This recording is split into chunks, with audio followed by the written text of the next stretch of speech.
We are. All right, so we should be going live here. I'm watching the stream just to make sure. I mean, I know there's going to be a little delay, but okay, there we go. So we're live. Uh, Shadow. yeah.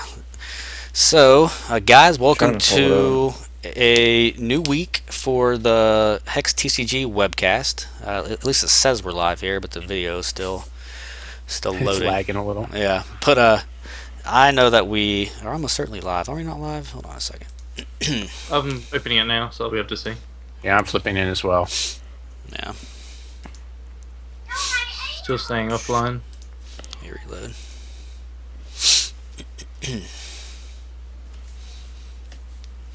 At least my OBS says that we're live.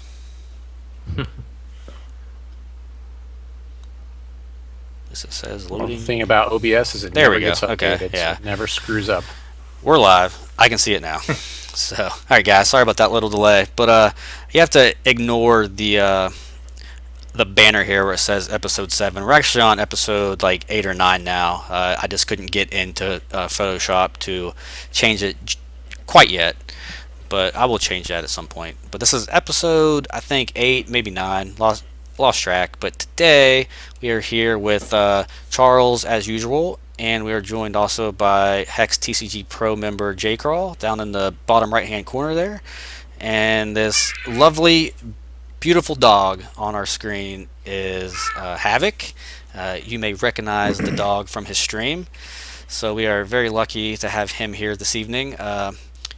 Neo had to cancel tonight because he's feeling under the weather, tired, defeated, however you want to put it, but he didn't want to join us.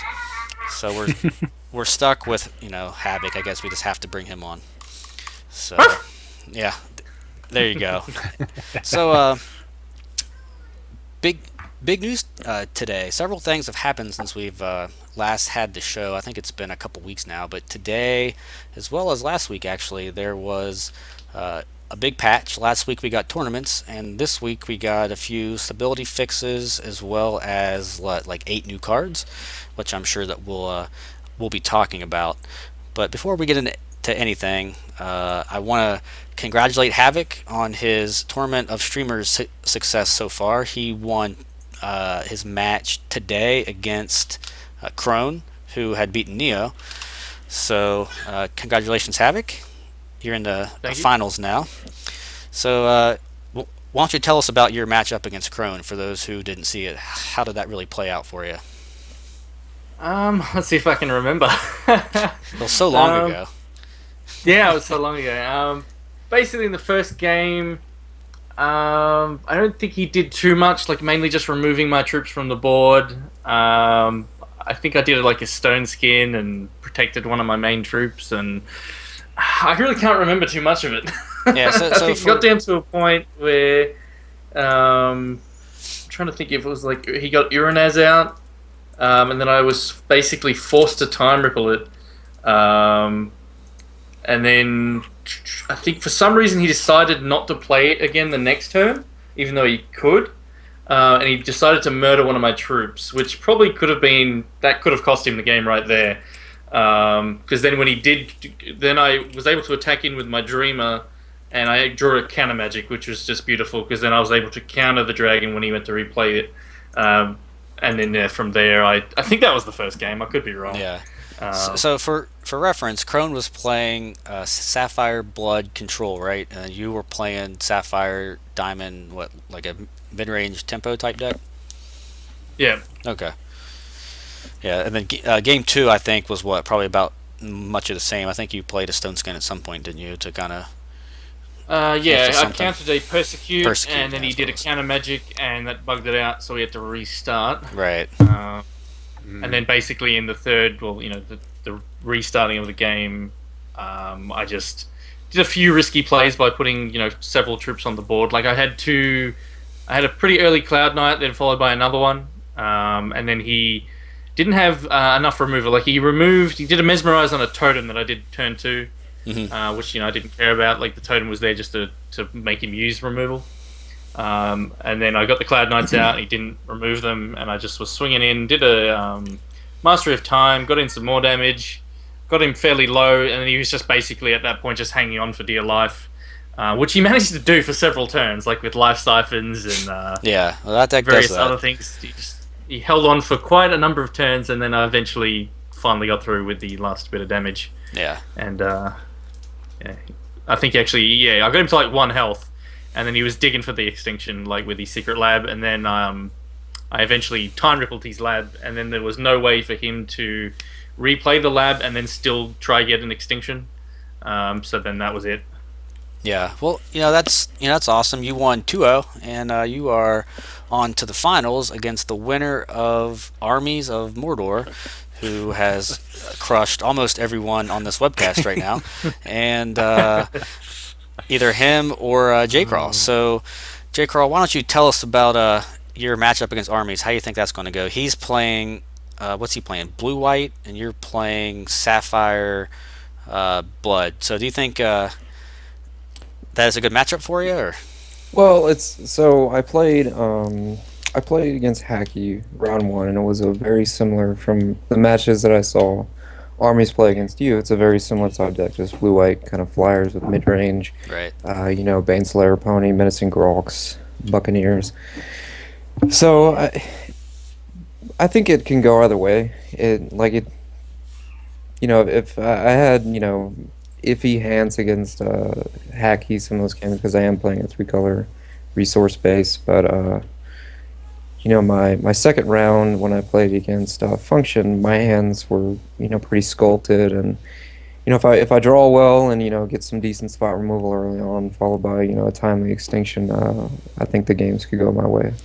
I would say that the match could go either way. Just kind of depends on how well we both draw. Yeah, I feel the same way. I mean, it could go either way, and that happens when someone's playing a deck full of Baneslayer ponies and stone skins and stuff like that versus a deck that has all the removal. But something that I've thought was very interesting about Army's deck is that it seems to be missing a lot of the cards that decks like that would want. For example, he doesn't have any Masteries of Time, which may or may not be right. But the main thing that caught me off guard by his deck is that he doesn't have any Menacing Grox in his 75 cards at all, and that cannot be right. Clearly it's working for him, but See, I didn't know that. I assumed he was just playing blue white flyers, and when I see something like that, I automatically just assume Menacing Grox. Two of Grox. I'm the same way. Least. But he has no Grox at all, which I think kind of puts him in a bad spot against decks with troops. He has the only removal that he has at all in his whole main deck anyway is 2 Inner Conflicts and 2 Repels. So if someone kind of gets on top of him, the deck doesn't play very well from behind. So like a well-timed extinction followed by maybe a Zenthos Inquisitor or something will really put him far behind. And I think because his deck is built the way that it is, and you have the Volcanon as well late game, which he has no answer for outside of counter magic. I think it's going to be a pretty good matchup for you. But then again, I thought it was a good matchup for me, and I proceeded to get crushed. I swear, man. I'm pretty sure he's wearing 2 lucky horseshoes. He's got a rabbit's foot around his neck. He does a ritual before he gets online that we don't get to see. We don't get privy to. Yeah. So, I mean, it's just ridiculous. Yeah, but he's running very hot. He went 5-0 through pool play, and he's won his first 2 matchups in the tournament, top 16 and then top 8. He's playing well. So yeah. Yeah. So we'll see if he can continue his run or if it'll end and you and Havoc could square off in the finals, which would be probably this weekend sometime. I don't know, because you're playing. So for those of you wondering, J. Crawl plays against Armies tomorrow at 9 p.m. Pacific time, which is midnight Eastern, and that would be 5 in the morning GMT. So you guys will probably have to check the replay unless you are somewhere in the US or Australia. That's probably around prime time for Australia people. Let's see. So GMT at 5 in the morning is what time for you, Havoc? Isn't that 3 or 4 in the afternoon? I thought the match was I think Soldak was saying it was at 1 a.m. GMT, so maybe that was wrong, or that's changed since he posted that. because I tweeted I don't know. that, so that Sure. I could've tweeted the wrong I mean, thing. I don't know. So yeah, J Crawl. Yeah, I don't think know. told me that it was at 9 o'clock PST, which would be Yes, 9 Pacific time. yeah, which would be 5 a.m. GMT because that's midnight for me. So anyway, whenever that Yeah. match is, I'm sure people will probably want to try to tune in if they can. So yeah. So anyway, that's enough tournament talk. We've talked about it enough. It is almost over, and whoever wins will surely have earned it because this was a pretty grueling tournament from pool play all the way through where we're at right now. So, but yeah, the news last week was 8-man queues for tournaments, which have been a little buggy, but pretty good for the most part. Have you guys enjoyed playing the tournaments with the 2 out of 3 matches with the reserves? I actually yeah, I have not have. played one yet. No, you still haven't played any. Have you No, got a chance? Most of the ones I've played have all bugged out, like, or just been sitting there for ages. The ones that did work, like I've actually, I think I've won like 2 or 3, but most of them just were bugging out when I was playing. Yeah. But yeah, it's been pretty fun. Besides Yeah, the I've played bugs, about obviously. I've played like 4 of them, and I've gotten kind of lucky. I haven't had any bug outs really yet, and so I've been good there. It's funny because like the very first one I played, I had no idea that they had implemented some sort of sideboard, which of course is called reserves in the Hex game. And so I played the whole tournament with my mono wild ramp, got to the very end, and lost to my own misplay because I missed a block. And that one's posted on YouTube, so you guys can watch me suck at the very end of a tournament if you like. Yeah, it's not too bad. I'd say block out about 2 hours if you're going to play an 8-man. yeah, I've very much enjoyed playing just with sideboards. That's been awesome for me. Okay, so I've entered about 10 tournaments, and like I think I've lost like one match, but that's not even the point. The whole point is that I get to play with my sideboards and actually test them, which is Right. really really sweet. I don't even care if the tournaments bug out a lot of the time. I just want to play with sideboards. So Right. I really hope that they implement at some point in the casual proving grounds where the matches are 2 out of 3, or at least have the option to play 2 out of 3 with reserves. Right. I don't I'm think sure that's that. coming. Yeah, I don't think that that's too far away. I mean, I see Data Dragon in chat. I don't know if if they have plans to put that in anytime soon, but that would be a really sweet feature, to have. Two-man queues would be nice, but there's really no point to test 2-man queues right now. Maybe later Right. on in alpha, but right now it's not that big of a deal. So because Right. people then would never use the proving grounds, and they would just battle nonstop in the the 1v1 2-man queues. So that would kind of bog down the system, I think. So yeah, that was last week. This week though, we have a pretty big patch. They fixed a few things with the tournaments as far as stability goes. I know that the coin flip bug is still showing its head every once in a while. I had some trouble with that earlier, but I still haven't fixed that. But I know that they're working on it very hard. There's a few other general fixes here. You no longer get some user online message with a whole bunch of exclamation points, which I don't think I even knew what that even was. The icons in the card manager had a slight UI fix, which makes them more readable, which is pretty sweet. Let's see. They updated the UI with some scroll bars and some borders around the windows, which was pretty sweet. Chat HTML, I never even saw that. Yeah, of course, the window frames, like I was just talking about, and then one of the big things that I want to get your guys' opinion on is the priority window during the prep phase.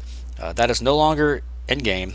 I personally haven't even noticed it, but then again, I only played cards during that window extremely rarely. I know, J. Crawl, you kind of felt the same way that I did. Is there something that you want to add about that whole change?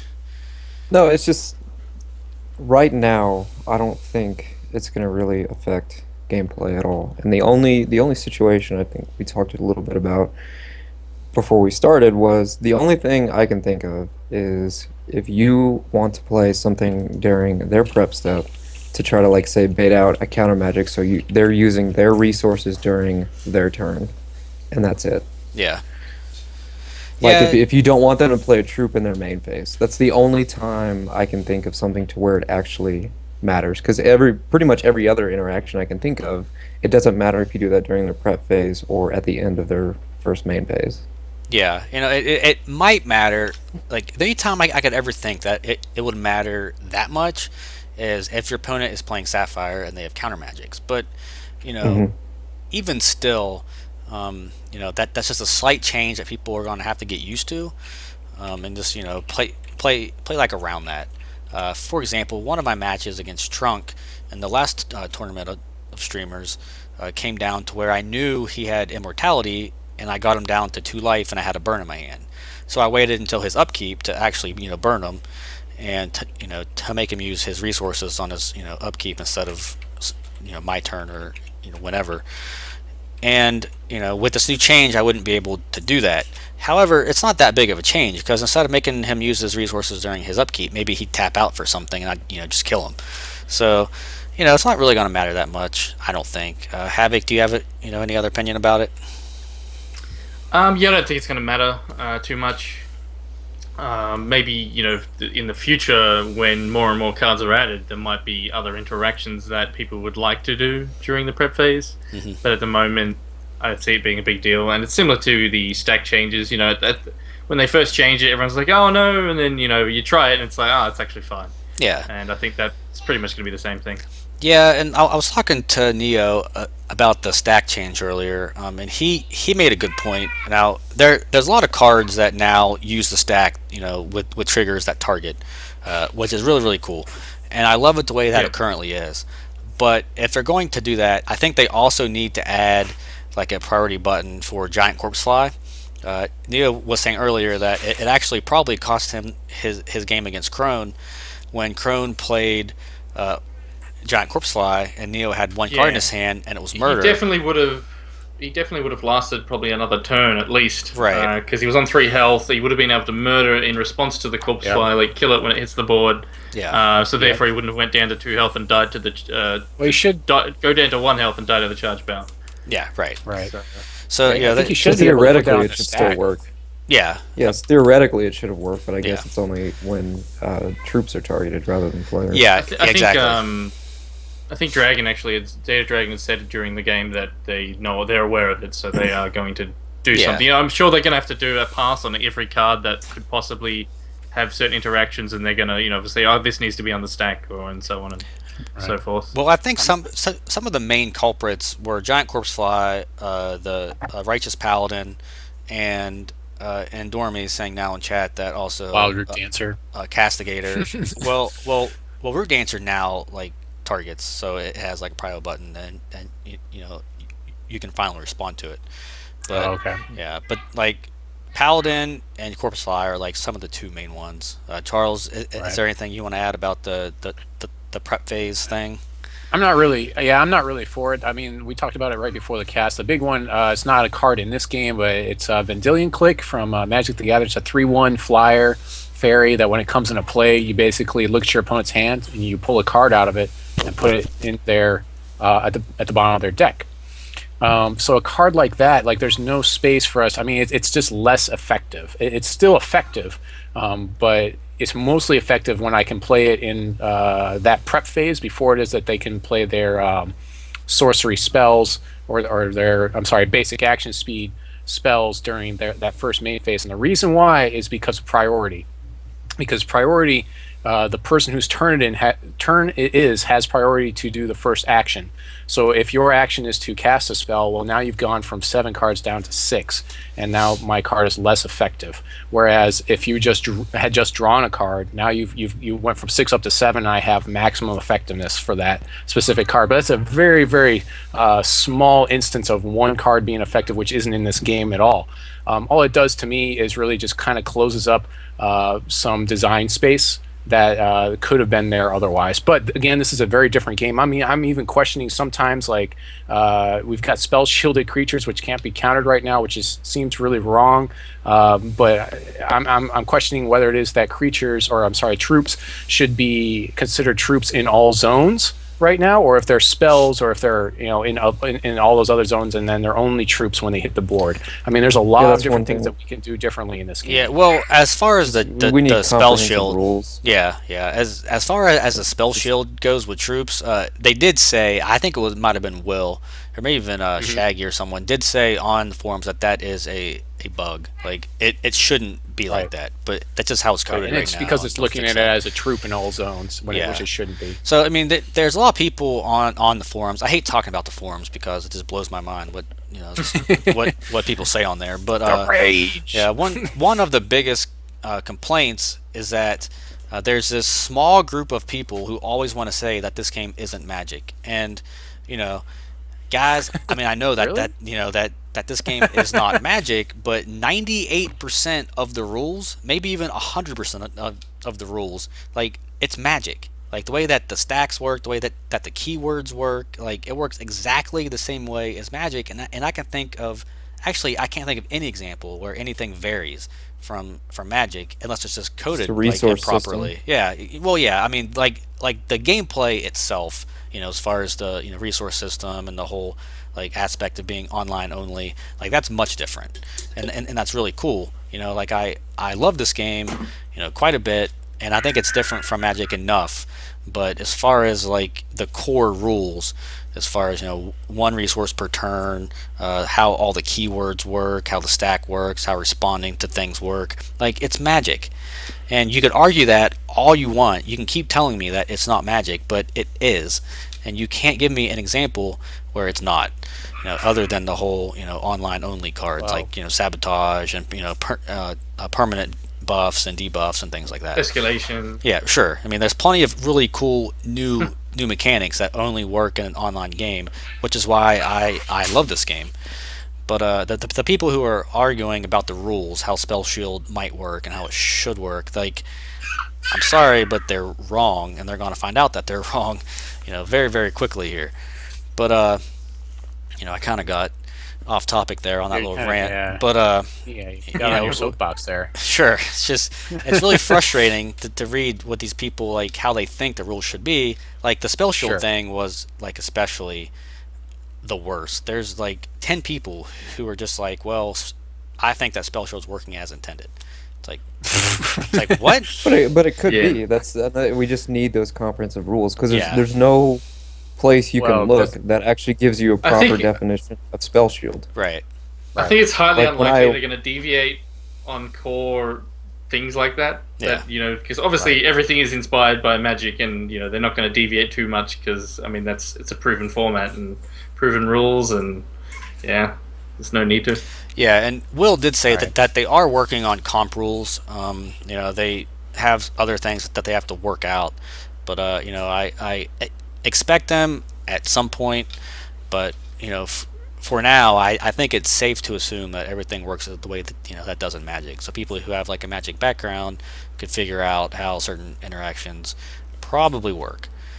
Yeah, and it just usually takes one game. Like the first time I played was Spell Shield Troop. It was I think I wanted to root dancer my Dandelion Sprite, and I was like, I don't know if I can do this because it said Spell Shield, but I learned I could. I was like, okay, this is hexproof. Yeah. Right. And I And can in the just future, I mean, all those go from there. keywords, you'll be able to hover over them and it'll tell you what it does. Like I heard somebody complaining the very first, like when they let in the everybody, somebody's first stream, they're like, I don't know what any of these cards are. This card seems really bad. It's a 2/2 flyer. That seems really bad. I don't know. Well, it creates this creature. I don't know what it is. Like all that stuff is going to be there. Like it's just not there yet. Yeah, and like Technofy is saying in chat, like Spell Shield could work that way if they wanted it to, and that's a very good comment, and that's exactly right. However, they keep correcting themselves and saying, "Hey guys, this is a bug. That's not how it should work." So every time that they correct themselves and say, "Hey, it works like Magic," like that keeps telling me that, hey, okay, everything else is like Magic. So until they change something. Now, okay, I mean, I can't talk about it, of course, but I did see a bunch of the set 2 mechanics, and they are different from Magic, which is really, really cool. So I can't wait for that. But, for now, we have to look at set 1 as a core set, how Magic has core sets. Like, this set 1 of packs is a core set. So all of the mechanics are going to be, relatively simple, easy to learn, things like that. So that's that. I don't think there's anything else to add as far as the prio window goes. You guys want to add anything else? I think we about covered it. Can't think of anything. Yeah. Nope. I So think we're good. moving on to the gameplay part of the patch notes, we have Prime Wild Orb of Dominance no longer ignores threshold requirements and activates correctly. That one was the Rhino one. Is that right? Yeah, it's the Rhino one. Okay. Yeah, I believe The so. Rhino one to play. Yeah, okay. So they fixed it so it doesn't ignore threshold requirements anymore, which is pretty cool. There's a diamond gem that also ignores threshold, the one that gives all of your troops +1/+1 when the troop does damage. That currently still works when you don't have 2 diamond threshold, to my knowledge. I mean, not unless they fixed it. Maybe that was Prime Diamond of They Solidarity. do some stealth fixes. It is. Sometimes. It's a solidarity one. All right, and, cool. Okay, It so- says it triggers correctly, so I don't know if that means it Yeah. now So I looks at assume. the threshold correctly. Yeah.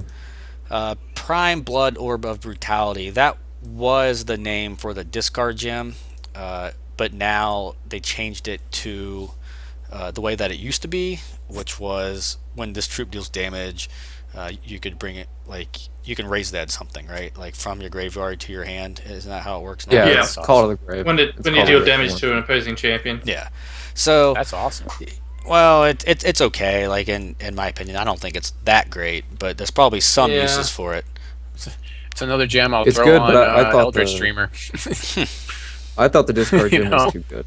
Yeah, So but I'm still, pleased to the change. the discard gem could still exist, because the way that the prime gems work is that there's one prime gem that triggers on entering play, and one prime gem that triggers on dealing damage.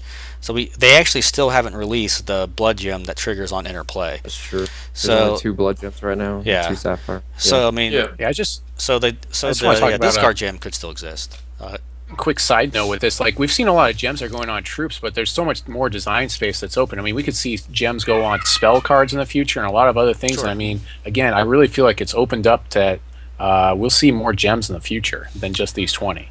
Yeah. Yeah, we will. Gems on resources. Yeah. I mean, Yeah, that I could mean, happen you're- too. I mean, you're- there's a lot of crazy design space in just what we have right now. Yeah, that's Yeah. exactly right. There are a lot of really cool things that they can do with gems, and I'm sure that they will kind of explore this in the future. For now, it looks like they're all just troop based. Yeah, they're troop based, and you could also Yeah. have like a set of like action Sure, gems, yeah. like a blue cantrip one. Mhm. You know, if it has a major socket, just draw a card when you play it, stuff like that. Yeah, and you wouldn't even need 20. You would maybe have like one major and one minor for each shard, color maybe. Right. I don't know, but maybe they can do all 20 and just go balls deep with as far as gems go. But Right. currently It's not totally overpowered because as Charles found out the other day, you only have 4 of the same kind of gem in a deck. Otherwise, it's invalid. yeah, they'll have to be careful. I mean, maybe they could make like a colorless like instant that costs like 2 or 3, and it's just blank text with a socket major or something. Something like that would be pretty cool. I don't know. There's plenty of things that they could do, and I'm glad that someone brought that up so we can talk about that some. But so gems currently are still a little buggy, but they are doing everything that they can to fix that. So that's good to see. I'm still impressed that there's gems at all. Yeah, I'm still holding out hope that the discard gems still exists. I personally don't think that it's that overpowered. I think it's good, but I don't think it's overpowered. Well, I should say think it's one of those with the- it's one of those gems. It's like I'm gonna love to play with it, but I'm gonna hate to Yeah, play I hate against playing it. against it. Which usually Yeah. which usually means I'm gonna play it because it's Yeah. awesome. Yeah. Yeah. and it's definitely. blood, so I mean it's kind of hard to even debate that. Yeah.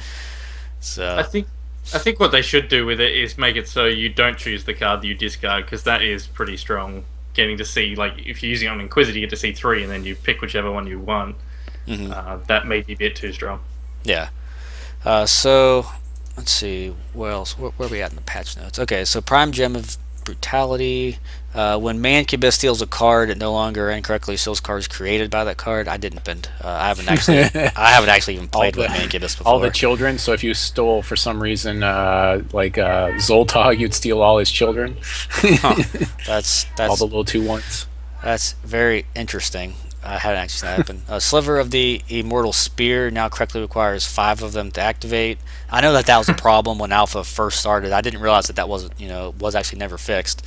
But I haven't seen anyone play that card since like the first week of Alpha.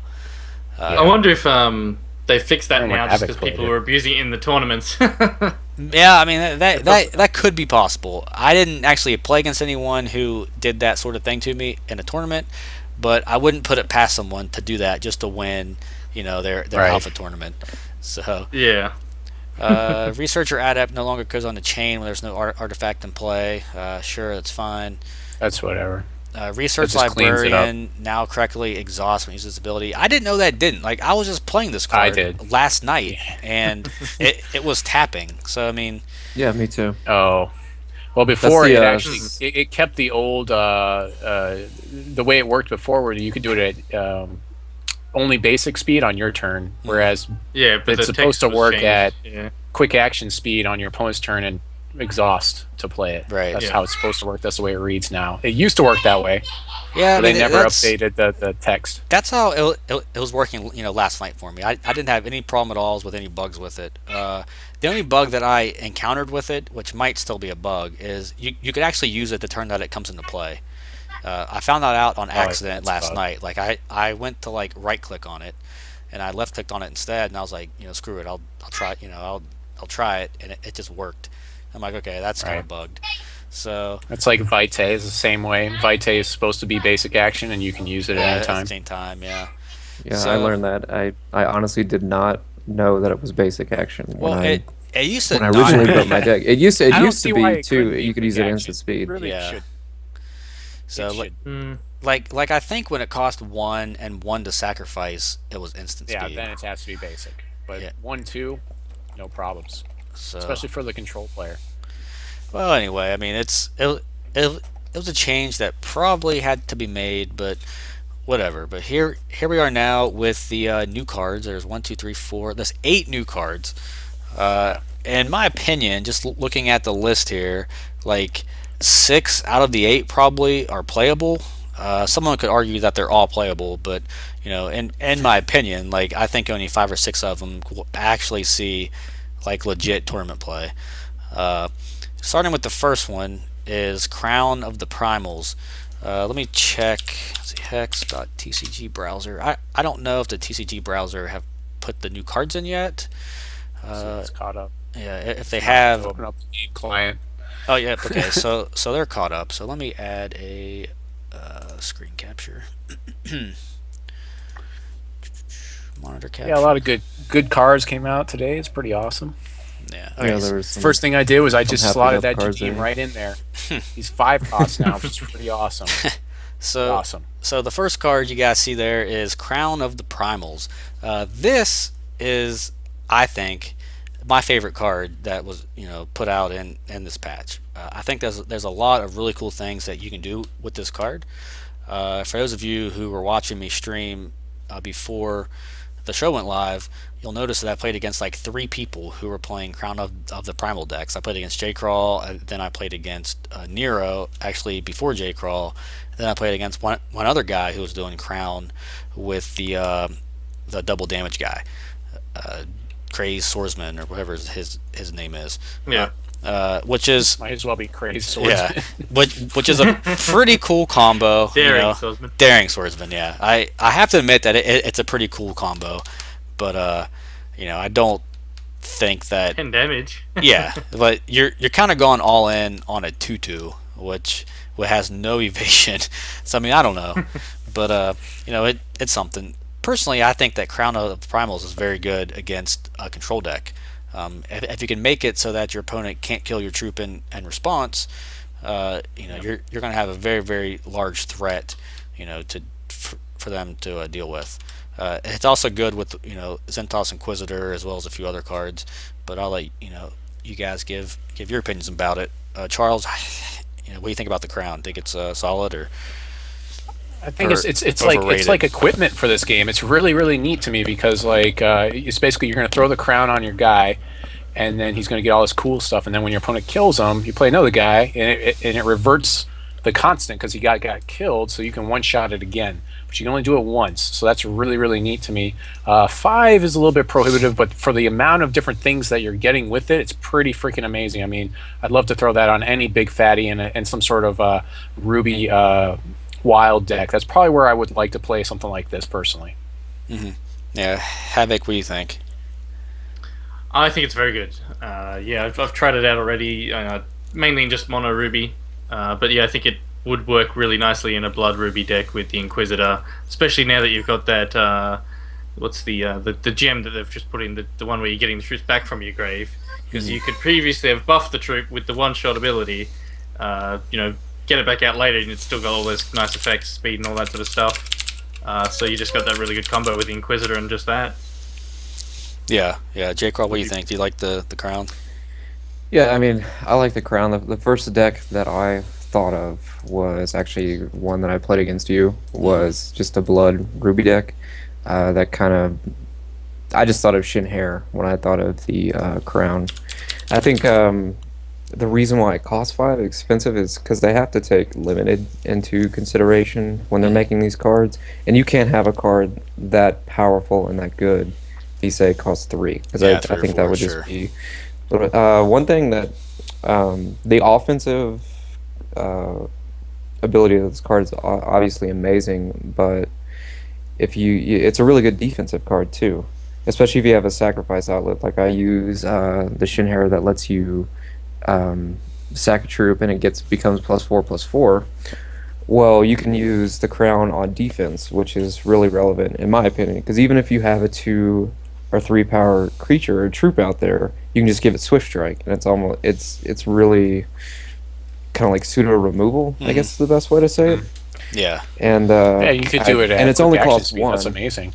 Right. Yeah, it only costs 1. It's better than equipment from that perspective. Right. And there's not that many troops that actually have Swift Strike in Hex right now. There's like the Gem, there's Pack Raptor.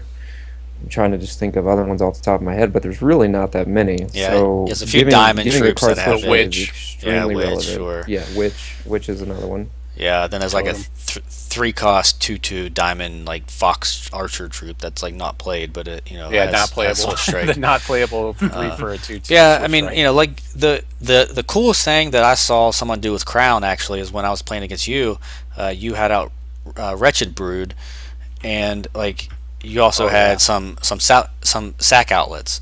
So the Shin Hair guy. Yeah. It turns those 0-1s into something amazing. Yeah, the more that I was thinking about it's like, man, like if your opponent has to cast like Extinction to wrath your board, like you still have Wretched Brood to make a token, and then you just give it haste with the Crown, and you're still attacking for 3 post Extinction, and then because it has Rage 3, the next turn you're attacking for 6. Like that's pretty sick. Pretty sick interaction there, as far as that goes.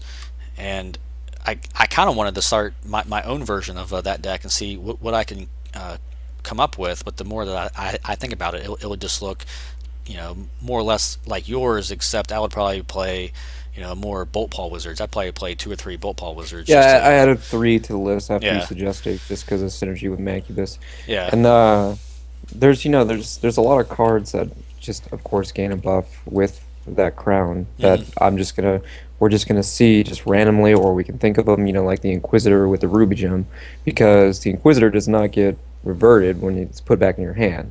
So say it attacks once, it's now a 6/1, and the next time you play it, it's going to deal 6 damage to a troop when it comes into play. It can potentially do 9, so it can almost get rid of anything on the board. Like Mancubus, it gives him, if Mancubus attacks, you can start stealing bigger troops. So you're just going to see a lot more interactions with this card as time goes on, as people think of cooler stuff. Yeah, that's really cool with Mancubus to attack once with them for 5. Say your opponent Yeah. like Then you got his like one doesn't shot. block, and then like second main phase you could use his one shot for 5, steal like Yeah. something huge. Like that's really really cool. And then later in the game or even next turn, you're like cool bolt paw wizard, you know, sack the Shinhair Highborn or Battle Hopper to like revert Mancubus and then just steal something else. So that's really really Pretty cool. amazing. Yeah. So that's the crown. We could talk about crown all night, but How many would you run though, max in a deck? Like 2, 3? 3 is max for me, but I 3 think I could probably run 2 max, comfortably. 3 max. I have 2 in the list that I have right now. Yeah, Mostly yeah. because the focus of the deck that I'm using right now is mostly blood based. Yeah. So I don't want these crowns sitting in my hand with such a heavy Right. threshold requirement. I mean, So I think two- The thing I always remind people is that this is a buff, and so like if you have no troops in play, if your opponent kills all your troops, it sits in play and does nothing for you. So you always have to keep that in mind, and that basically gives them card advantage. I think I was even playing one in one of my decks with like one more in the sideboard just to have access to it in case I draw it, because it's just too good to not at least play. So and the old red based decks anyway. So the second card on the list is Infernal Professor. I'll bring it up here. It's a 2-cost basic action with one blood threshold, and you put a random non-resource card from your deck into your hand. So the first thing to notice there is that you're not actually drawing a card. So like the effects that trigger on drawing cards, like this card won't trigger that. And then it says the card that you draw gets permanent cost -2, and says at the start of your turn, if this card is in your hand, it deals 2 damage to you. So I personally think that this card is good. I'm having a really hard time thinking about what deck to put it in, but I really like it. Do you guys feel any different about it? Charles, what do you think? It's a 1-for-1. It's a deck thinner in blood. Blood is we're seeing a lot of control aspects in blood, which is really neat. The -2 cost is pretty interesting. It could help us get to extinction a lot faster, possibly if that's the one you draw. It's random, so Shaggy would have hated this. But I mean, yeah, it's got 2 sides to it. So I would probably run it in a deck that has some sort of like 4 or less, 5 or less type of a curve. And run a lot of like 2-drops, 2s and 1-drops. And then right now, that's the thing I'm seeing right now is that 2-drops, really, really good 2-drops are kind of like somewhat difficult to come by. I mean, we've got like Totem and Totem. So there's a lot of Protected, okay 1-drops, yeah. but 3 is like the sweet spot for every deck. So that's actually not too bad either. 3-drop with this because you would have dropped this Infernal Professor, which means you have at least 2 resources to begin with. Yeah. There you go. So that's let's see. J. Crawl, do you feel any different about this card? I don't like this card. When I saw so I opened the patch notes and I saw Infernal Professor, and the first thing I thought was, oh my god, Dark Confidant, they're putting it in the set. And then I open it and I read it, I was like, oh my god, but it's a basic action. Now, so one of the things that you have to think about is it kind of limits your choices of what you're going to play. I would only play this kind of card in a very like heavy troop / constant base deck. You can't play this kind of card in a control deck. Reason being, so say I use Infernal Professor, and the card I draw is Inner Conflict, and they don't have a board, and it's just going to sit in my hand and deal 2 damage to me every turn, and you can't afford that kind of damage in a control type deck. So it has to be true, constant base that you're putting it in, but then you have to ask yourself, well, what am I cutting for this card, and is it worth drawing the Professor over an actual threat per se? Yeah, I feel the same way now that you talk about it, a little bit. I still think the card is good. It's powerful, but I'm just having a hard time, like I said, trying to find like an actual home for it. I think it would work well. Just thinking about it now while you guys are talking, I think it would actually work well in a deck with heavy amounts of escalation cards. Because if you can make, because obviously it's a permanent effect that you're reducing the cost. So if you're reducing something like Relentless Corruption or Rage Fires, and you're Rage Fire. basically getting to play them for free. Yeah. Like, and then you just redraw the same one, or you end up.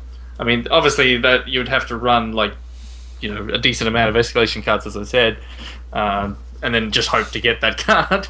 Yeah. But yeah, I think it would fit well into something like that, maybe. Well, it's Yeah, but typically when you're top decking like some sort of Rage Fire or whatever, it's late in the game and you have plenty of resources anyway. So the negative on the resources is kind of like whatever anyways. Yeah, it's Well, also threshold It'd be requirements. good on you gotta think Relentless of, too. Corruption. yeah, only one threshold requirement. That's Because if I'm playing this in a dual color deck, right, and I play it on turn 2, so say I'm Ruby Blood with Inquisitor in my deck, and I'm sitting there, I'd rather have the Inquisitor for 3 sitting in my hand that I can't play, like if I'm stuck and I don't have that double blood, rather than an Inquisitor that costs 1 that's dealing 2 damage to me every single turn. Yeah. Yeah. I mean, it's kind of like a cantrip effect. I mean, because the card that you're drawing is not a land, so it's like you're paying 2 to cantrip and get the card that you're drawing, which is a guaranteed non-land, to be cost -2. So if there's ever any deck that wants like an effect like that, then this card will be pretty good. The one thing that I can think of off the top of my head is there's a Sapphire card, at least in the card files, that it's like a 1 cost, like isn't it like a 2/2 or 3/3 flyer for 1, but you can only put it in your deck if you have like 16 different cards or something. But so if you play that card and you play 4 of this card and just play like a shit ton of 1-ofs, you can play the card to draw a random card from your deck, and it'll be just one of these random 1-ofs, Right. like something like Yeah, that. it becomes some might sort be of like fine. Swiss Army knife deck. Yeah. Maybe some sort of like well, unfortunately right now with Inspiration, I mean that's not really in blood at all, so that kind of out. So anyway, maybe that card might find some home somewhere, but for now, it certainly probably does not. So the next card is, let me bring it up here, Princess Victoria. So I'm gonna capture this. There you I like the other picture better. Yeah, so the alternate art picture from the Kickstarter is, in my opinion, way better. Way better. This one Yeah. is kind of reminds I me think all of the like alternate small. art. it kind of reminds I me think of all of the like one of alternate the Stark art is ones. better at the moment. Yeah, the She looks alternate Rage she Fire looks is very awesome. confused Yeah, in the art. so it's It's really like, confused. The problem with this card, I think, is someone said that it's not working. If she's in your opening hand, she just doesn't get the cost -3. Yeah, What which about sucks. the Life Drain Inspire? Does that work? Yeah, I mean everything else like about the card works. It's just the problem Okay. is you want to use it so that she's cost 0 on the first turn. Yeah. Right, But so you can play it's just 4. it's just not working. That way. See, they made her unique too, and that makes Yeah. sense. She is named. Yeah, she is the princess. Yeah. I personally think this card is trash. Even if it did work, I don't think I would ever play it in any deck ever. Unless there's like some combo deck that will like reward you for playing a troop for 0 on turn 1, as long as like some conditions are met or something. I don't know. I can't think of any reason to ever play this card. It's a 1/2 life drain. Probably isn't that relevant in a Inspire deck, because like at some point your troops are just huge. So I mean, what's life drain going to do for you if your troops are already larger than your opponents? I don't know. I'm not in love with it. Do you guys feel any different?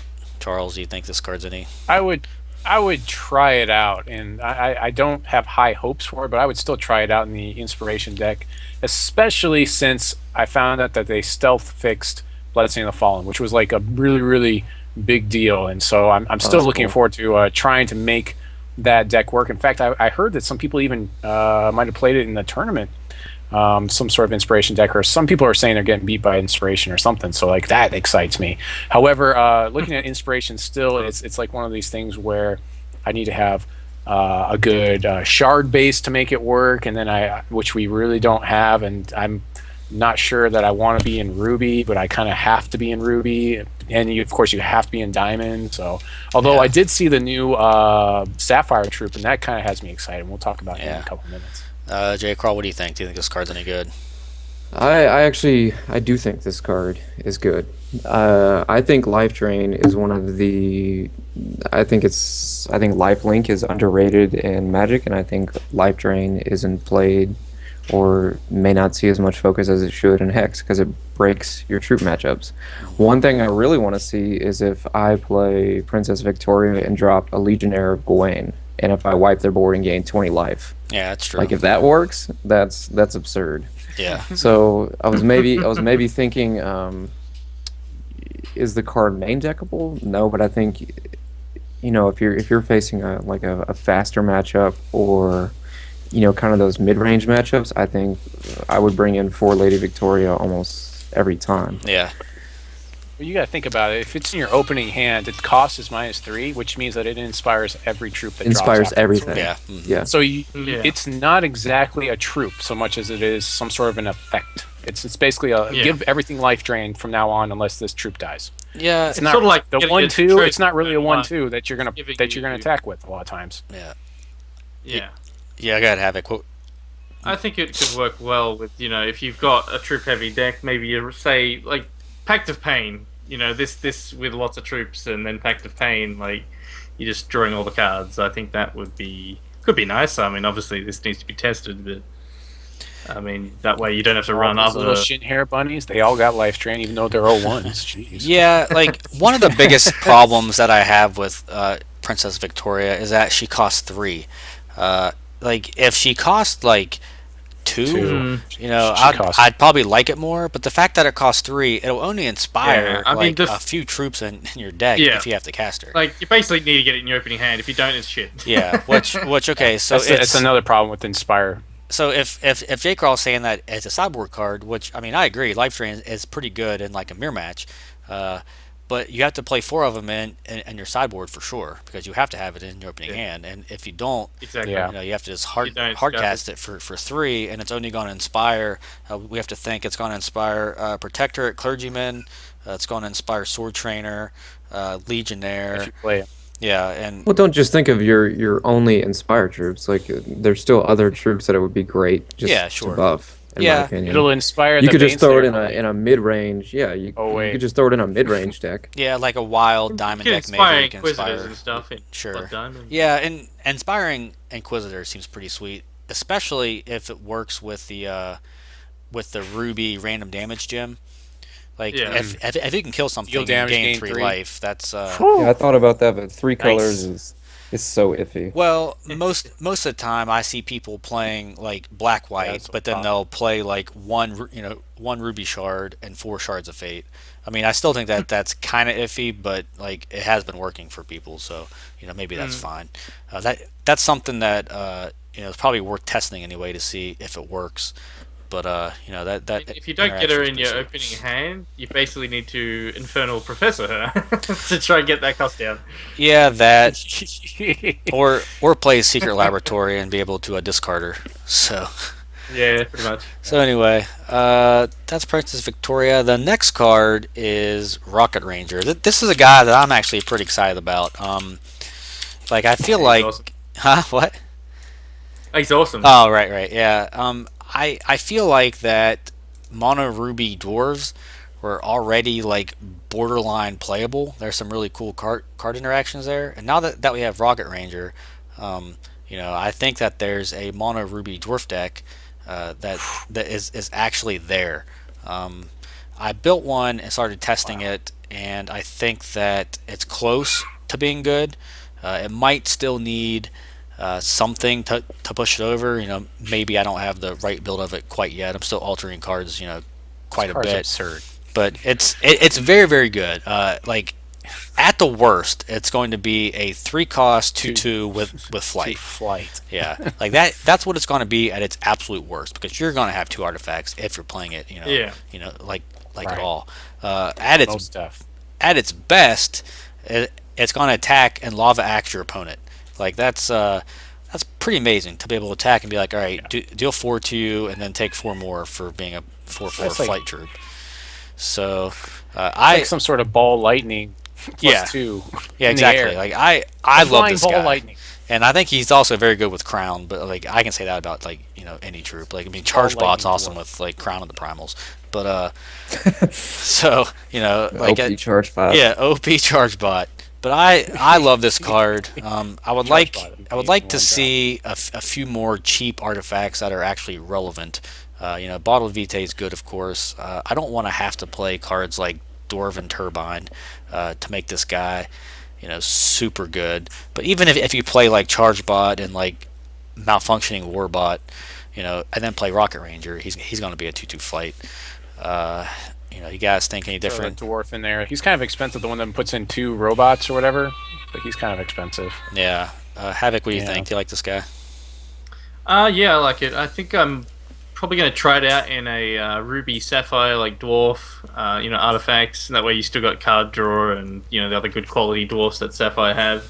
Yeah. And then you've also got access to the good old Mastery of Time, and which should work pretty nice with this guy. Yeah. That's true. Yeah. See, I like any reason for me to play Volcanon. Like, if they keep giving me reasons to play Volcanon, like, I will find ways to use Volcanon. And they show me Rocket Ranger, I'm like, alright, cool, this guy's really good with Volcanon.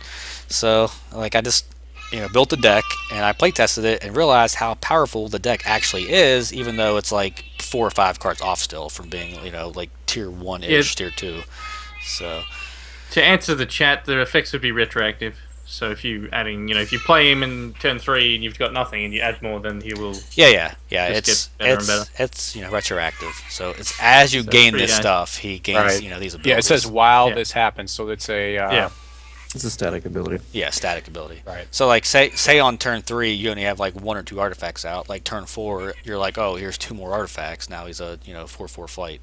So J. Crow, I know that you're probably a pretty big fan of this guy too. Yeah, I think when I opened the spoiler notes, I sent you a Skype message and I just said OMG Rocket Ranger. Yeah.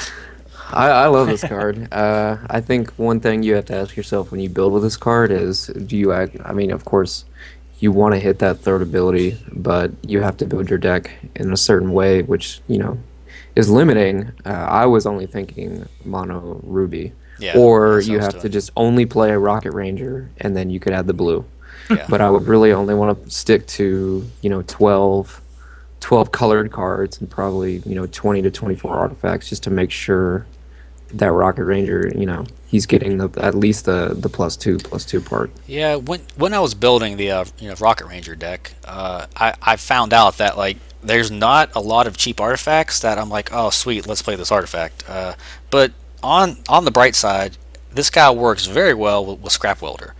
So I mean, because your Scrap Welder then will just always be active, so he'll be a 5/2 speed flying, and if you can get some kind of curve of like Charge Bot into Malfunctioning Warbot into Rocket Ranger and Scrap Welder, something like that, that's going to be very very hard for your opponent to beat, especially if you can end it with like a Volcanon or something. Now draws like that are probably very hard to pull off, but there's other things that you could do in between to kind of bridge that gap. So I think the deck is going to be good. It's very good with Sapper's Charge. That's one of the best cards I've found that works well with cards like this. Sapper's Charge. I kind of pick that over Bottled Vitae because it's. Oh yeah. If you're playing because Ruby, I think with Rocket Ranger you're taking a more aggressive role. Exactly. Yeah. And I think like Command Tower is perfect for a deck like this. I mean, Command Tower is an artifact. Oh, Plus, Charge Bot, Malfunctioning Warbot. I think there's a lot of really good options here. And how much did Time Bug cost? Didn't Time Bug cost 2. The problem 2 with for a 1/1 flyer. Yeah, but the problem with Time Bug, and this is something that broke my heart, is that Time Bug is not a robot. So that so that kind of like made me cry. Something. But it's like a artifact creature insect or something, and it's like, oh man, I was so sad to see that. However, Time Bug still might be playable if you're taking the Rocket Rangers Scrap Welder approach.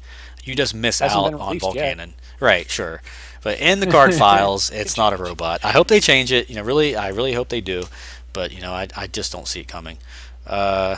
Charles, what do you think about Old Rock Ranger? Do you like him? Yeah, I really like it. It's gonna bring War Machinist back. Unfortunately, we don't have the assembly line like we used to. Yeah. That was a big deal for that deck. I'm not sure if people are gonna play Terabot in here. Assault Technician might be okay. Just looking over the card list right now, it might even get people to play Farney. Although I think he's still broken. He's still This broken, is a yeah.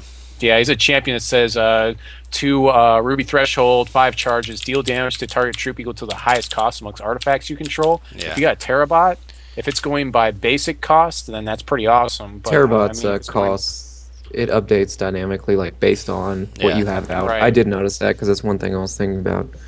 So if it'd be nice if it was the base cost, if it said base cost, so that way you could deal that 7 with Terabot. I mean, for Like with 5. Argus. Yeah, Yeah, Argus well, is pretty sir. sweet. See, the You lose. now, like you mentioned mechanism in that mono Ruby deck I was just talking about, and I actually liked him quite a bit. 2 of, 3 of? I actually had 4. I had 4 of him, Wow. 4 Rocket Ranger, 4 Scrap Welder, 4 Rage Fire, and then like a shit ton of artifacts. So it You was. even go crazy and play like a heavy welding bot in there, like a one. I actually had 2 of top. them. Yeah, I had 2 heavy welding bots actually because it works so Wow. well with Charge Bot and the Sapper's charges. So No construction plans? no, I wasn't playing that. There's not enough ways to get out, artifact troops and dwarves fast enough. Yeah, I guess. I mean, I think that the construction plans took a really big hit once they changed Worker Bot Factory, because now it's much harder to swarm the board with worker bots or charge bots or whatever. Yeah. I hate that construction plans puts a troop in exhausted. That's ridiculous. Yeah, that kind of sucks. You should be able to block with that thing. It's not like it's gonna not have summoning sickness. Yeah. I mean, come on, man. You know how much work we put into this thing? You think it's gonna roll off the assembly line and not be ready to fight? You were dead wrong about that, sir. So, all right. So moving on, we have Mistborn Wendigo is the next card on the spoiler list.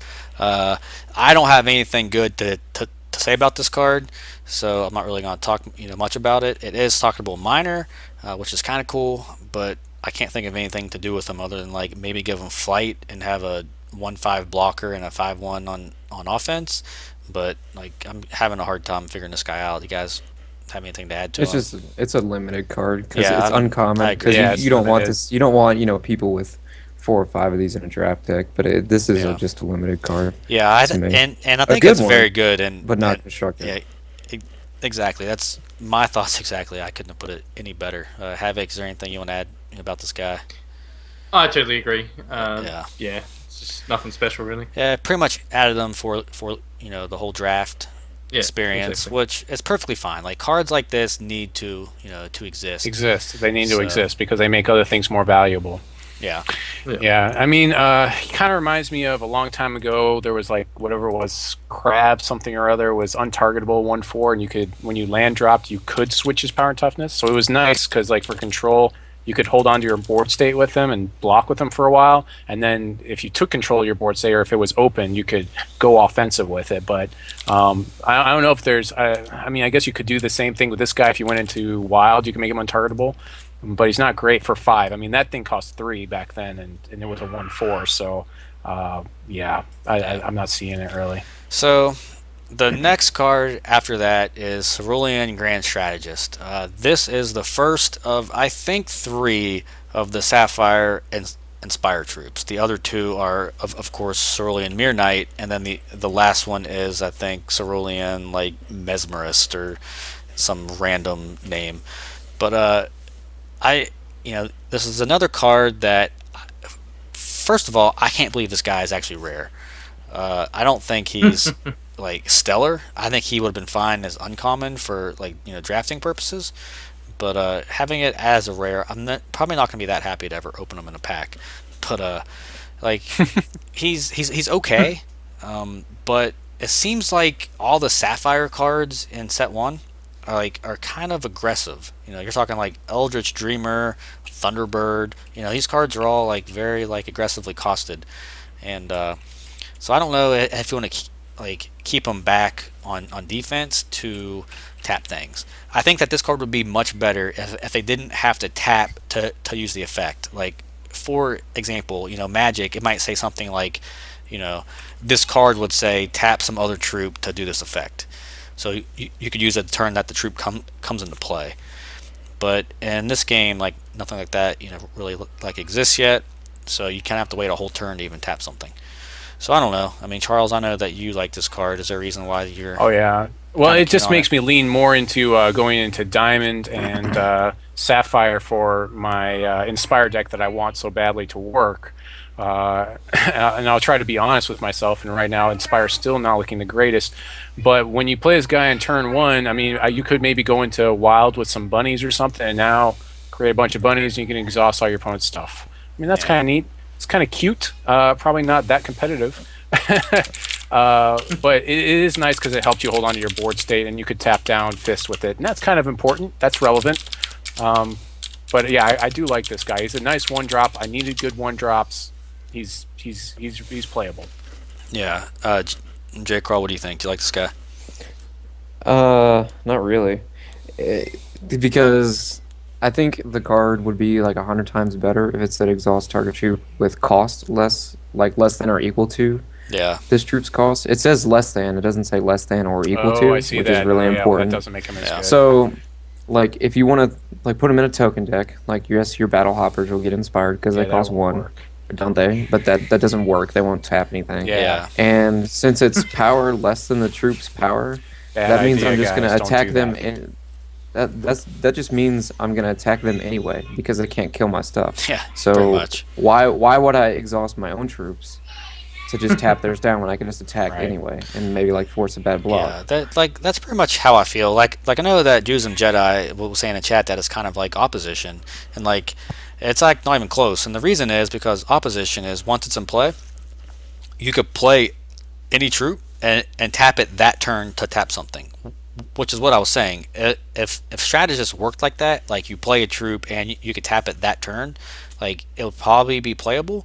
But the way it is now, first of all, you have to wait an entire turn to even use him, and then second of all, his effect is less than.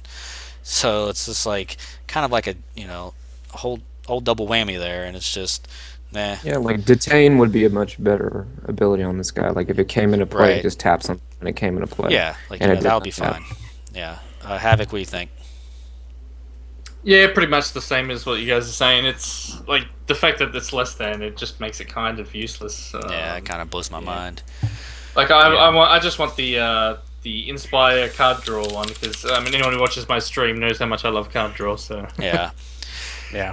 So let's see Yeah, I think I'm changing my opinion now that it's the less than as well. So Yeah. didn't read that part. I'm just reading these cards today. We'll talk some sense into you, Charles. It's all right. I know. It's a good thing you guys are here. So Watch my back. there's two more cards. The next to last card is Dream Dance.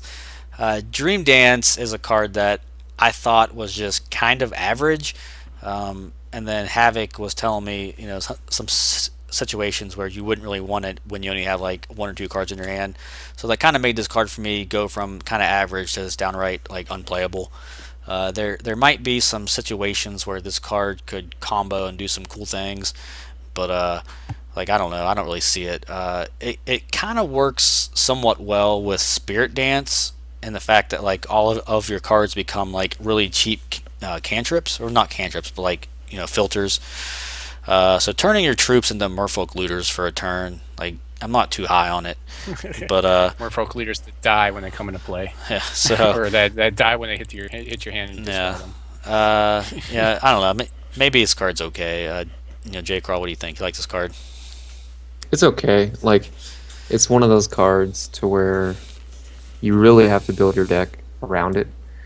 Like your deck has to be built perfectly around this. Like I'd have to find some way to fit in like the new blood Yeah. major gem, and yeah, I'd have to play cards like probably Call to the Grave, which I never want to play that card. Right. And it's like I have to have some way of like drawing 2 cards a turn to make this good. And it's like well, I'd rather probably just draw Elder Streamer instead of Dream Dance.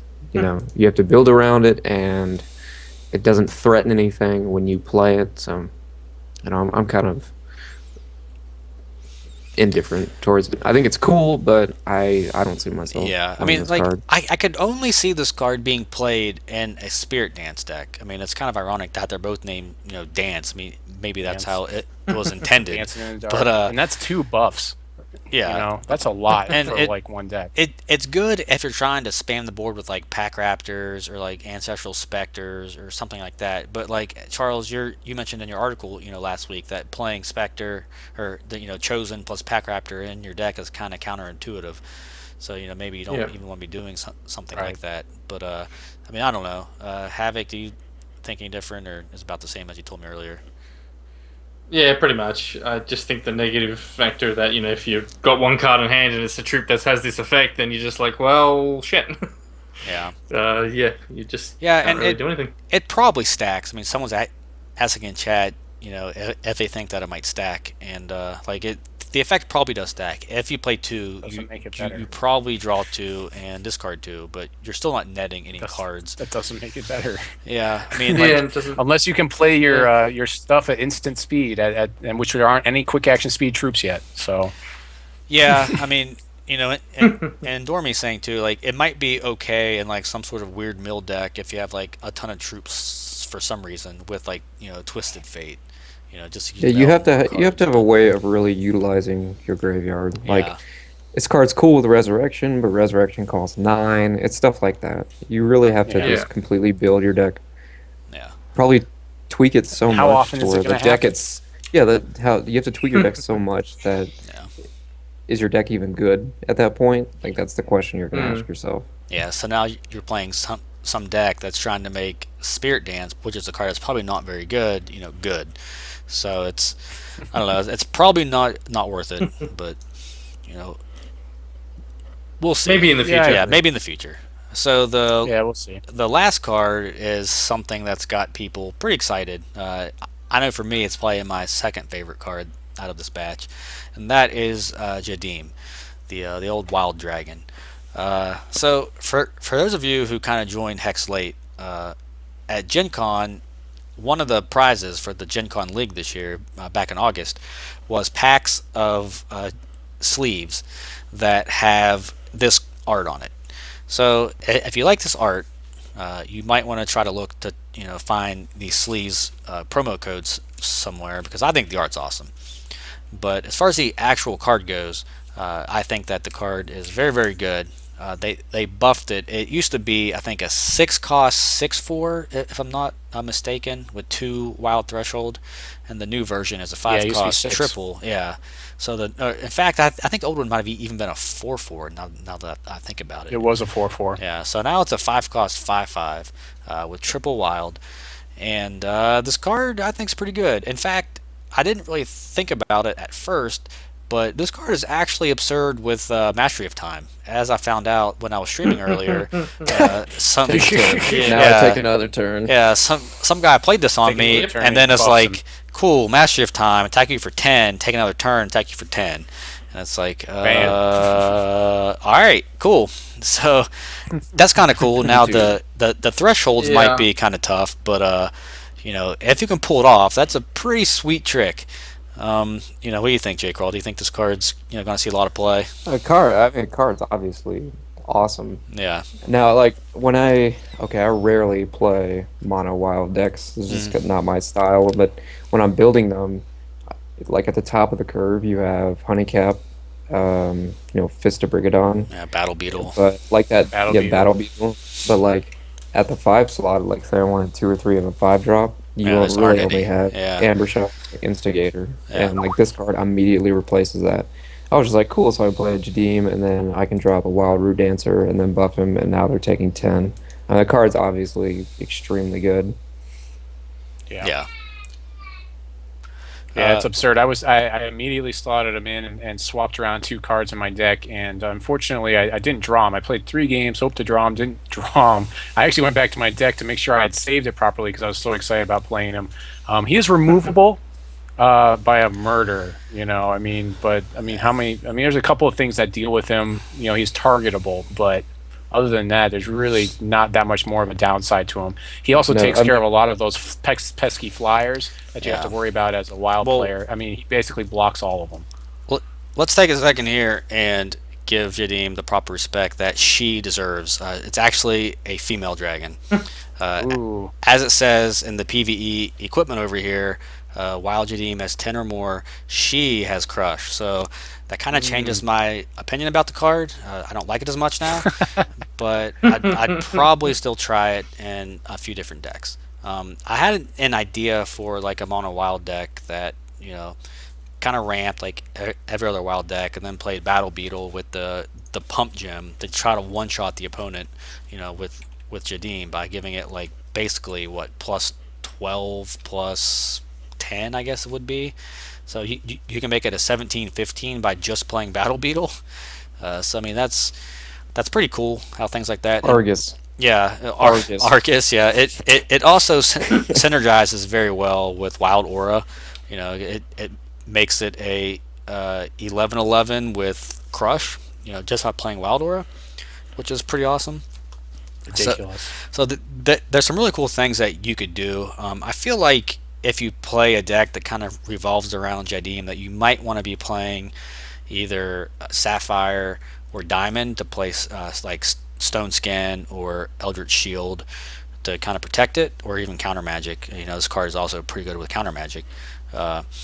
But it's Counter Magic, it gets bigger still. the more that I think about it, the more that I just want to play a wild Sapphire deck with like Time Ripples and Buccaneers and Counter Magics, and just be like, all right, cool, late game play Jadim and then Time Warp.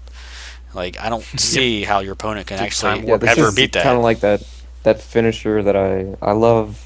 The Sapphire Wild deck. It's still hold it close to my heart. Yeah. And this gives that deck a finisher.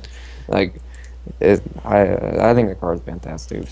Yeah. Do you think that it takes over for Fist? Do you think it's that good, or do you think that Fist is still necessary for the deck? Well, I think that the they go deck in is, different decks. Card is better than Fist. Oh, sure. Yeah. Those are two different decks. I'm talking about the mono wild. I too loved it, and I felt like that was pretty good for mono wild. I'd probably play both in Mono Wild, but the problem is though is that like I'm playing both. If you're playing Mono Wild, you have Jadim, you have Fist, you have Battle Beetle. It's like how many of these are you going to play? So I don't know. How many fatties can you stand? Yeah. But I mean, he was the missing piece to my curve, because like 5 was just there was she's the missing piece to my curve. She completes me. It's okay. You can still say he. She's like perfect. I still think it's a dude, even though the card says it's a woman. I don't believe it. So yeah, that's Havoc. Do you have anything to add about the dragon? I don't think you had any opinion yet. Pretty much. When I first saw it, I immediately thought Sapphire Wild, and I, started building a deck, and it just, I just can't wait to try it out, because there's just so many things that, you can do the shield, the counter magic, you've got the time ripples to keep making it bigger, and just you're drawing cards with Oracle Summon, making it bigger. Yeah. I don't like running mono wild or anything without lacks card draw. Yeah. So I definitely immediately just thought of adding Sapphire. I add Sapphire to most decks these days. Somebody says Life Siphon in Sapphire's chat. just awesome. That's ridiculous. Yeah, Jadim with Life Siphon That is means also they lose. kind That of hilarious. just means they lose. It's like Life Siphon you for 8. All right, cool. Make Jadim 13 Well, would attack. that work? Yeah, Yeah, 13. They lose. It's not Getcha. really the cost. So would that work? I don't know actually how that would work. I mean, X is that I would card's assume cost. that Yeah, I X don't would be know. that card's cost, but like it might If not it's be. CMC, Someone will have to then no. test it. Like I'm surprised no one has even tested that yet. But CSC converted shard cost. yeah, I mean I don't know, but I think that out of all of the cards previewed or put in game today, that let's see, Jadim, Crown, and Rocket Ranger are probably going to be the 3 most played cards. Maybe I just sure. say Rocket Ranger because like me and J Crawl will be the only ones ever playing it. But That's awesome. like I'd like to think that It's the card's really competitive. good. Yeah, It is. yeah, it's It very is. It good. really is. So Yeah. Just get better with more sets. More cheap okay, artifacts. so Master Effect saying that he did test it and like it Life Siphon pumps Jadim according to X. So that's pretty sweet. Maybe not working. I as- don't know if that's better than the old Master of Time or Menacing Grok even with Jadim, but Mm. I'm willing to at least try it. But the more I think about it, like Grok plus Master of Time with your Yeah. demons just seems insane. How Pretty prohibitive insane. do you think the 3 threshold is going to be for that 5 cost? In that type of deck. Well, In the you don't really resource have deck. to play them on turn 5. I mean, if you No, just you play don't. like Elder's Dreamer or something, and then draw into Yeah. Jadim later, and then play him as like a finisher, like Don't Yeah. forget just in Howling case. Brave. Yeah. Howling Brave. Yeah, Yeah, you could Howling do Brave, Brave. Howling yeah. Brave makes also it a helps lot Because you that's get only there 2 for sure. wild. You have to draw instead of 3. Yeah. Right. He's definitely easily splashable. I think Yeah. as long as you have Howling Brave. Yeah, and like a deck like that, you could even play like a couple Chlorophyllias or something, if you're really Mhm. worried about it. Yeah, I just hate producing so much resources and not having an X card to dump it into later. Well, you I hate kind of that. do Yeah. with Jadim. Like he's kind of an X card because like the more cards you Well, play if he's with in him, play, yeah, sure. Yeah. I'm just saying If he's in I already play. have 11 and I top deck him and it's like, oh well, that's 5. Yeah. It's I don't not think like I'd there's run anything that's like Flora X with draw it. X cards. There's Mhm. none of that right now. Yeah. So the last thing I want to talk about before we get off here is I wrote an article last night and posted it this morning about thinking outside the box with deck building, and it's kind of fortunate that we have the people on the show that we have tonight because I feel like Havoc and J Crawl are like two of some of the better players that like to think outside the box as far as deck building goes. So I've learned a lot from them. I've also learned quite a bit of like about hex ideas from players like Neo. I've even seen like Endormi's bad ideas that I kind of made better. Uh, and Mythic Fish Mom has some cool ideas sometimes. So it really helps to He's gonna make the mill work for sure. right. Yeah. Mythic's gonna make it work. Yeah. So no, I'm just joking about Endormi, kind of. But he has awesome ideas like all the time. He plays a lot of cards that shouldn't be in the decks a lot, but his ideas are just awesome. And I have more than one deck that started out as like in Dormy ideas, and I'm like, cool, let's just add these cards and see if it works. But if you guys haven't seen it yet, like I'll just go through real quick and scroll down. But it's a pretty long article, so it might take you a few minutes to read it. But I posted 3 deck lists. One is the Blood Diamond Resurrection deck that I feel like is one of the best decks in the entire game. It's kind of difficult to play because there's so many choices that you have each No turn. Mastery of Time. Yeah, Rubbish. there's no Master Time, so it's like so it's False. not. Volcanic deck. Yeah, so it's equals not best my deck. favorite deck, but I think that this deck is the most powerful deck that you could possibly build in Hex, and the reason is because that blood control is so popular, and this deck kind of crushes blood control, mainly because of Resurrection, but there's also other reasons as well. So if you're having trouble playing like against blood control, I suggest trying this deck out. Also, scrolling down, there's the robot tempo deck that I played in the Tournament of Streamers. This is probably the second best deck that I've built / played so far in Hex. I made some recent changes to it that I wish I would have made in the actual tournament. I didn't quite have the testing that I wanted to for the tournament, but I cut the one bottled vitae and the one cooking pot and put in a total of 3 Sappers charges, which seems like a lot better. And I cut down on Oracle songs, which were kind of clunky in the deck, and I cut 1 heavy welding bot and put in 2 time ripples, which I missed desperately from the main deck. So I think that this deck is extremely good. A lot of people were kind of giving me a hard time about not playing like enough robots, but the more that you play the deck, the more that you realize that you don't have to have 4 or 5 robots in play to win the game. Just need one. Yeah, you just need one. So it's like 1 robot, fire volcanion, cast Mastery of Time, fire volcanion again. It's very, very, very good. Most deck. of the time, you were activating it twice a turn. There were plenty of it was times where pretty I was sick. casting it twice, but Master of Time and Menacing Grok are both extremely good cards, especially in like a deck like this. So I highly recommend this deck. And then the last deck I talked about is more of like a fun deck, but it kind of like epitomizes thinking outside the box, and that's playing a Comet Strike deck with Plan C. So, which like the deck is a ton of fun. It's not very competitive yet. There's probably some cards that or even change the shard. It was like Hex Warp World. Yeah, It's not competitive, but it's basically, awesome yeah. when It's it happens. it's like Warp World from Magic. It's so fun and satisfying when you combo someone, but at the same time, out of like 15 games now with the deck, I've comboed like 5 times. So, it's 1 and 3, that ain't bad. yeah. So it's really fun when you do it. Your opponent Oh, yeah, actually good. can't stop you. So it's really fun. So that's the whole article. There's a few comments on it about certain things, which I promise I'll address. But for those of you who don't know, if you hold the control key while you cast a spell, you can maintain priority and cast something in response. So the way that it works with Comet Strike is you cast like your Living Totem or Plan C, and then respond with Comet Strike. So the Comet Strike will kind of resolve first, leaving you with like 18, 19 resources, and then your Totem or Plan C will resolve. Yeah, it's important. Yeah. So you have to do it in the right order, or you will blow yourself out and be very sad.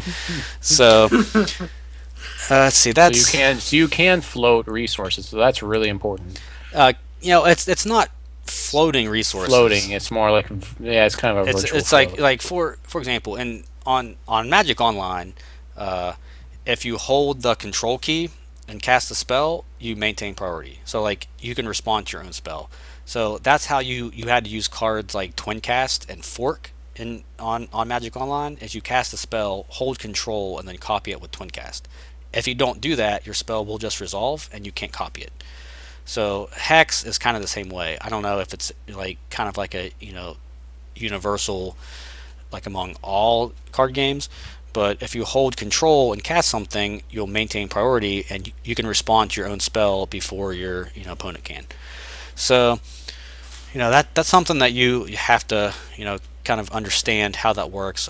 Comet Strike I think is the first interaction I've seen that works, that even matters with something like that. But there could be other cards that come out that you'll want to respond to.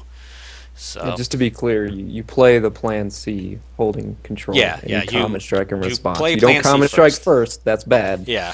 You Plan C first. So yeah, that's exactly what you want to do. So that's something to consider if anyone wants to mess around with Comet Strike. Always make sure that you hold control, cast your win condition, and then cast Comet Strike in response, or else it'll be I bad cannot for you. emphasize this enough. Yeah. So don't come crying to me when it doesn't work. You're like, well, I Plan seed and killed all my tokens with Comet Strike. It's like, I mean, I told you, man. Like, it's not how it works. So, but anyway, that's all that I have for for tonight. Havoc and J Crawl, thank you guys so much for joining us. I'd love to have you guys on the show again here in the near future. Do you guys have anything you want to add? Oh, in fact, here, Havoc and J Crawl, they both stream fairly often. Havoc is Australian, so I don't know what kind of effed up time zone they have over there. But if you guys want to check them out, I think it's Twitch TV. Was it Hext Havoc? Is that what it is, Havoc? Yeah, I just put it in the chat. Okay. Oh, and mine's in caps, of course. But and then Oh, J Crawl is what? Twitch.tv/J Crawl. Is it 84? Yeah, 85. 85. Okay. And that's J Crawls. If you guys could please follow them, you'll know when they're live. They're both very good to watch. And then of course Charles, you guys know his stream by now. It's just Twitch TV/Aaron Squire. So. And of course, my stream, I'm sure you guys probably know it by now as well, but if you don't, HTTP JTata, and then of course Charles is twitch.tv/Aaron. I don't think the HexTCGPro bot is in this. Yeah, it's No, not working. Otherwise, I would have it's done not. it. Yeah, it's not. Yeah, because I That's saw too somebody bad. try to check a card earlier. Yeah, I haven't added it to the channel for some reason. Like, I don't ever use the channel except for the show, so it's kind of like stripped down to the bare minimum. So, Yeah. but anyway, let's see. Do you guys have anything else you want to add? Havoc, do you want to add anything in closing here? Just thanks for having me on the stream, and everyone make sure to check out J Crawl versus Armies on Saturday, and then the finals will be on this Sunday. I think is probably the plan. Let's see, Friday our I time, hope, Saturday 'cause Australia Monday time. I go out of town for a week, so it's gonna have to be this Actually, weekend. Well, I talked to Frank about that, and I told him that we have to have this tournament done before like Saturday, Yeah. because if not, like Yeah. people go on vacation for Christmas. Yeah, I'm Christmas. leaving Monday Sure, yeah. through Saturday, So and I'm not going to we'll have make sure that it's access to done. it. In fact, Yeah. we could even play the finals tomorrow night after your match. I mean, I don't know if Havoc's not going to be available, but Yeah, no, I could do that. if you're playing at 9 o'clock, Pacific time, that's like early evening, I think, in Australia. I'm not entirely sure, but what's 5 a.m. GMT for you, Havoc?